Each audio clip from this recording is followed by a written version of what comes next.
નમસ્કાર. શું પીએમ કિસાન યોજનાના 2000 રૂપિયા હજી સુધી ખાતામાં જમા નથી થયા? જો આવું છે તો તમે એકલા નથી હો. ગુજરાતના ઘણા ખેડૂત મિત્રો આ જ સમસ્યાનો સામનો કરી રહ્યા છે. તો ચાલો આજે આપણે સાથે મળીને આની પાછળનું કારણ શોધીએ અને એનો પાક્કો ઉકેલ શું છે એ પણ જાણીએ. જી હા, જો 21મા હપ્તાના પૈસા ખાતામાં નથી દેખાઈ રહ્યા તો જરાય ચિંતા ના કરશો. આ પ્રોબ્લેમ ઘણા લોકોને થયો છે. અને સારી વાત એ છે કે આની પાછળ અમુક ચોક્કસ કારણો છે જે સરકાર તરફથી જ જણાવવામાં આવ્યા છે. આપણે એને એક પછી એક બરાબર સમજીશું. તો આજે આપણે શું વાત કરવાના છીએ? જુઓ, સૌથી પહેલાં તો એ સમજીશું કે આ હપ્તો અટક્યો જ કેમ. પછી જે બે મુખ્ય કારણો છે, એક જમીન માલિકીનો નિયમ અને બીજું પરિવારમાં એકથી વધુ લાભાર્થી, એને ઊંડાણમાં જોઈશું. પછી સીધા ઉકેલ પર આવીશું કે આ વેરિફિકેશન પ્રોસેસ શું છે. આ સિવાય બીજી કઈ નાની મોટી ભૂલો હોઈ શકે એના પર પણ એક નજર નાખીશું. અને છેલ્લે સૌથી અગત્યની વાત કે હવે તમારે કરવાનું શું છે. જુઓ, સરકારે તો એમના તરફથી હપ્તો સમયસર રિલીઝ કરી દીધો હતો, પણ થયું એવું કે પીએમ કિસાનનું જે ઓનલાઈન પોર્ટલ છે ને, એણે અમુક અરજીઓને શંકાસ્પદ કેસ તરીકે માર્ક કરી દીધી છે. હવે આનો સીધો મતલબ એ થાય કે કોમ્પ્યુટર સિસ્ટમને એવું લાગે છે કે ક્યાંક કોઈ નિયમનું પાલન નથી થયું, એટલે બસ હાલ પૂરતા પૈસા રોકી દેવામાં આવ્યા છે. તો સવાલ એ છે કે આ શંકાસ્પદ કેસ એટલે શું?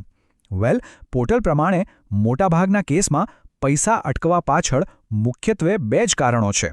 ચાલો આ બંને કારણોને એકદમ વિગતવાર સમજીએ. તો પહેલું અને સૌથી કોમન કારણ એ છે જમીનની માલિકીનો નિયમ. વાત એમ છે કે આ યોજના માટે સરકારે એક ચોક્કસ તારીખ એટલે કે એક કટ ઓફ ડેટ નક્કી કરી છે. અને જો કોઈની જમીન એ તારીખ પછી ખરીદવામાં આવી હોય તો એમનો લાભ અટકી શકે છે. આ નિયમ છે ને એકદમ સીધો અને સરળ છે. જે કોઈ ખેડૂત મિત્રો 1 ફેબ્રુઆરી 2019 આ તારીખ યાદ રાખજો, એના પહેલાંથી જમીનના માલિક હતા, એ બધા આ યોજના માટે પાત્ર છે.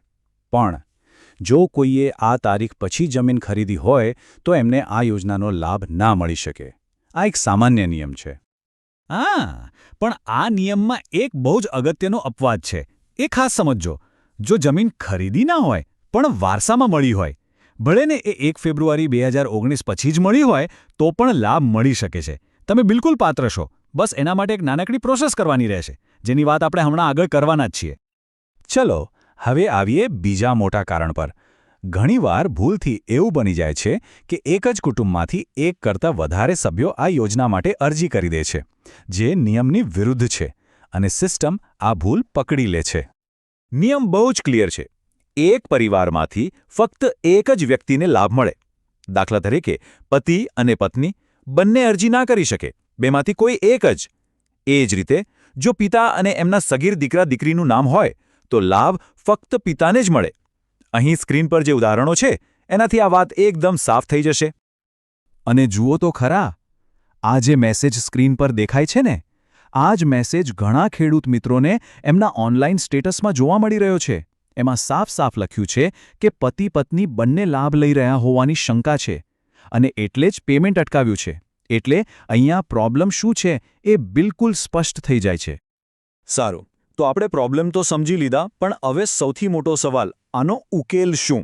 તો ખુશીની વાત એ છે કે કારણ ભલે ગમે તે હોય, પછી એ જમીનની તારીખવાળો મુદ્દો હોય કે પરિવારમાં એકથી વધુ લાભાર્થીનો, બંનેનો ઉકેલ એક જ છે. અને એ છે ભૌતિક ચકાસણી, એટલે કે ફિઝિકલ વેરિફિકેશન.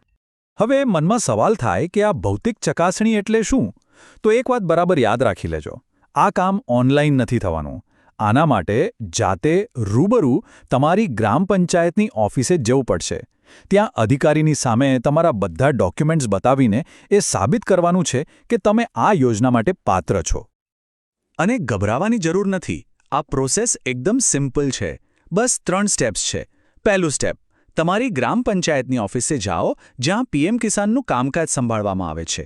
બીજું સ્ટેપ, જરૂરી ડોક્યુમેન્ટ્સ સાથે લઈ જાઓ. જેમ કે વારસાઈનો કેસ હોય તો વારસાઈના પુરાવા, અને પરિવારવાળો કેસ હોય તો એના પુરાવા. અને ત્રીજું અને છેલ્લું સ્ટેપ, ત્યાં જે અધિકારી હોય એ તમારા કાગળિયા ચેક કરશે અને બધું બરાબર હશે તો તમારી અરજીને ક્લિયર કરી દેશે, અને પછી તમારા અટકેલા પૈસા ખાતામાં આવી જશે. હવે એક સવાલ એ પણ થાય કે કદાચ ઉપરના બેમાંથી એક પણ કારણ લાગુ ના પડતું હોય તો પણ પૈસા અટક્યા હોય એવું બની શકે? હા, બની શકે. કારણ કે આ સિવાય પણ અમુક નાની નાની ટેકનિકલ ભૂલો હોઈ શકે છે. જેમ કે કદાચ KYC કરાવવાનું બાકી રહી ગયું હોય, અથવા તો જમીનની વિગતો પોર્ટલ પર ચડાવવાની બાકી હોય, જેને લેન્ડ શીડિંગ કહે છે. આ સિવાય ક્યારેક બેંક એકાઉન્ટ નંબરમાં કે IFSC કોડમાં નાનકડી ભૂલ હોય, અથવા તો આધાર કાર્ડ જ બેંક સાથે લિંક ના હોય. આ બધા કારણોસર પણ હપ્તો અટકી શકે છે. તો આ બધી વાતચીત પછી સૌથી અગત્યનો સવાલ એ જ છે કે તો હવે કરવું શું? આટલા બધા કારણોમાંથી આપણા કેસમાં કયું કારણ લાગુ પડે છે એની પાકી ખાતરી કઈ રીતે કરવી? તો આનો એક જ અને સૌથી સચોટ જવાબ છે ઓનલાઈન ચેક કરો. PM કિસાનની જે ઓફિશિયલ વેબસાઇટ છે એના પર જઈને પોતાનું સ્ટેટસ ચેક કરો. ત્યાં તમને ચોખ્ખું લખેલું જોવા મળશે કે કયા કારણસર તમારો હપ્તો અટકાવવામાં આવ્યો છે. પછી ભલે એ જમીનનો નિયમ હોય, પરિવારવાળો કેસ હોય કે પછી KYC જેવી કોઈ સમસ્યા હોય. એકવાર સાચું કારણ સામે આવી જાય પછી એનો ઉકેલ લાવવો એકદમ સહેલો થઈ જશે. એટલે સૌથી પહેલું અને જરૂરી કામ આજે જ ઓનલાઈન પોતાનું સ્ટેટસ જરૂર ચેક કરી લેજો.